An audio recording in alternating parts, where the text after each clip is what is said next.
அறிவின் உதவியை நாடவில்லை என்று சொன்னால் உணர்ச்சியின் விளைவை தடுக்க முடியாது. மனிதர்களின் வாழ்க்கையை உணர்ச்சியும் அறிவும் வழி நடத்துகிறது. உணர்ச்சியும் அறிவும் ஒன்றுக்கொன்று அனுசரித்து சமமாக இருக்கும் வரை பெரிய அளவில் பிரச்சனைகள் வருவதில்லை.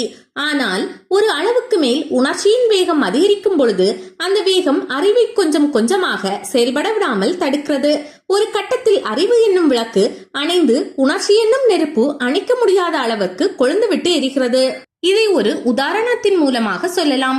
ஒரு பொருளின் மீது நெருப்பு பற்றி கொள்கின்ற பொழுது உடனடியாக ஏதேனும் ஒரு கருவியின் மூலமாகவோ தண்ணீர், ரசாயனம், மண் போன்றவற்றை உபயோகப்படுத்தியோ அதனை அணைத்து விடலாம். ஆனால் ஒரு அளவுக்கு மேல் நெருப்பின் வேகம் அதிகரிக்கின்ற பொழுது எத்தனை கருவிகள் பயன்படுத்தினாலும் எளிதில் அணைவது இல்லை. மிகப்பெரிய அனர்த்தத்தை உருவாக்கிவிட்டுதான் ஓய்கிறது. இப்பொழுதும் சில நேரங்களில் காட்டில் பற்றிக்கொள்ளும் நெருப்பு பற்றிய செய்திகளை பார்க்கலாம். எத்தனை முயன்றும் அணைக்க முடியாமல் பல காலம் எரிவதை பார்க்கலாம். அதேதான் மனிதர்களின் விஷயத்திலும் நடக்கின்றது. உணர்ச்சி அறிவை விஞ்சி மேலோங்கும் பொழுது நீங்கள் தகுந்த ஆலோசனை பெற்று அறிவை வளர்த்துக் கொள்ளவில்லை அல்லது அறிவின் உதவியை நாடவில்லை என்று சொன்னால் அதற்கு பிறகு அந்த உணர்ச்சியை யாராலும் தடுக்க முடியாது. கைகேயி மிக சிறந்த ராஜநீதிகளை அறிந்தவள், மனதில் கல்மிஷம் இல்லாதவள், ராமனிடத்திலும் தசரதனிடத்திலும் எல்லையற்ற அன்பு வைத்திருந்தவள்.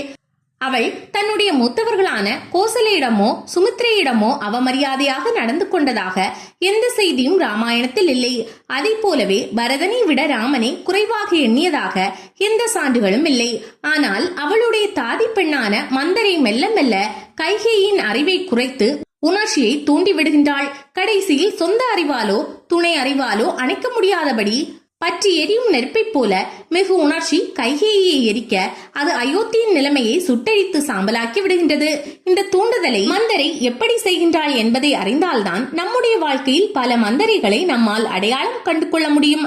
அதற்குதான் ராமாயணம். ராமாயணத்தில் கைகேயின் மனதை மந்தரை எப்படி கெடுத்தாள் என்பதை யாரும் விரிவாக சொல்வது கிடையாது, விரிவாக படிப்பதும் கிடையாது.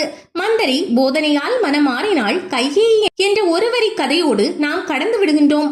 ஆனால் வால்மீகியும் சரி, கம்பனும் சரி, அற்புதமான உளவியலை மந்தரை கைகேயி சம்பந்தப்பட்ட நிகழ்ச்சிகளில் காட்டியிருக்கின்றார்கள். ராமனுக்கு மகுடாபிஷேகம் என்று சொல்லியவுடன் பழைய பகையும் சுயநலமும் மேலிட கிடுகிடு என மேல் மாடத்திலிருந்து இறங்கி வந்து கைகேயை எழுப்புகிறாள்.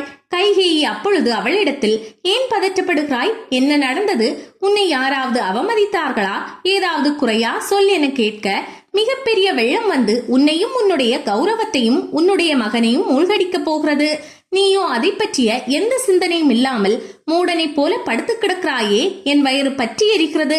நாட்டில் என்ன நடக்கிறது என்பது தெரியாமல் உன்னுடைய கணவன் தசரதன் உன்னை காப்பாற்றுவான் என்று நினைத்து கொண்டு இப்படி ஆனந்தமாக படுத்துக் கொண்டிருப்பதை நினைத்தால் என்னால் துக்கத்தை அடக்க முடியவில்லை. இப்படி சொல்லியவள் அழுது கொண்டே தசரதனை அயோக்கியன், மோசக்காரன், ஏமாற்று பேர்வழி, உனக்கு தீமையே செய்பவன் என்று பலவாறாக குற்றம் சாட்டுகிறாள். இப்படியெல்லாம் தசரதனை குற்றம் சாட்டி கைகேயிடம் சொல்கின்ற பொழுது கைகேயின் மனது மாறவில்லை. அவளுக்கு சிரிப்புதான் வருகிறது. அடுத்து மந்தரை காரணத்தை போட்டு உடைக்கின்றாள். நாளை ராமனுக்கு மகுடாபிஷேகம் என்று தசரதன் நிச்சயித்திருக்கிறான். அதை அறியாமல் நீ இப்படி படுத்துக் கொண்டிருக்கிறாயே. இந்த குண்டும் கைகேயிடம் செயல்படவில்லை.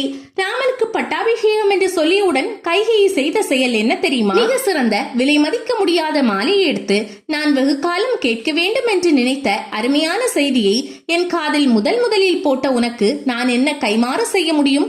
இப்பொழுது நீ எதை கேட்டாலும் தருவதற்கு காத்திருக்கின்றேன்.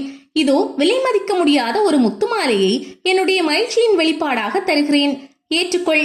இன்னும் உனக்கு என்ன வேண்டும் கேள் என்று கைகேயிடம் கேட்கிறாள். இப்படி மகிழும் கைகேயி ராமன் வனம் போக வேண்டும் என்பதை முழு மனதோடு கேட்டிருப்பாளா என்று சிந்திக்க வேண்டும். தனக்கு முன்கூட்டியே இந்த விஷயத்தை தசரதன் சொல்லவில்லை என்றோ ஊரில் உள்ள எல்லோருக்கும் தெரிந்த பிறகு தனக்கு இந்த செய்தி தெரிந்ததை நினைத்து வருத்தமோ கைகேயி அடையவில்லை என்பது இந்த காட்சியினால் நமக்கு புலனாகிறது. இதை தசரதன் நேரடியாக சொல்லாமல் ஒரு வேலைக்கார பெண் மூலம் தெரிந்து கொண்ட மந்தரை தனக்கு சொன்னதை நினைத்து சந்தோஷப்பட்டாள் என்று சொன்னால் கைகேயி எத்தனை கல்மிஷம் இல்லாதவளாக இருந்திருக்கிறாள் என்பது தெரிகிறது. இப்படிப்பட்ட கைகேயின் மனது எப்படி கலைந்தது? தூய மனது கலையுமா என்று கேட்கலாம். ஆம், தூய்மையான ஒரு குடம் பசும்பாலில் உள்ள ஒரு துளி விஷம் போட்டால் மொத்த பாலும் விஷமாகி விடுவது போல கல்மிஷம் இல்லாத கைகேயை விஷமாக்கினாள் மந்தரை. ராமனின் மகுடாபிஷேகத்தை நினைத்து முதலில் சந்தோஷப்பட்ட கைகேயி ராமனை காட்டுக்கு செல்லும்படியாக எப்படி மனமாற்றினாள் என்பதில்தான் மனித உளவியலின் ரகசியம் அடங்கியிருக்கிறது. மனிதர்களின் குணநலன்களின் அடிப்படையில் பாதி மிருகம் பாதி மனிதன் என்று சொல்வார்கள். பாதி மிருகம் என்ற பகுதியை அதீத உணர்ச்சி கண்டு கொள்ளாமல் வளர்த்து விட்டு விட்டால் முழு மிருகம் ஆகிவிடுகிறது.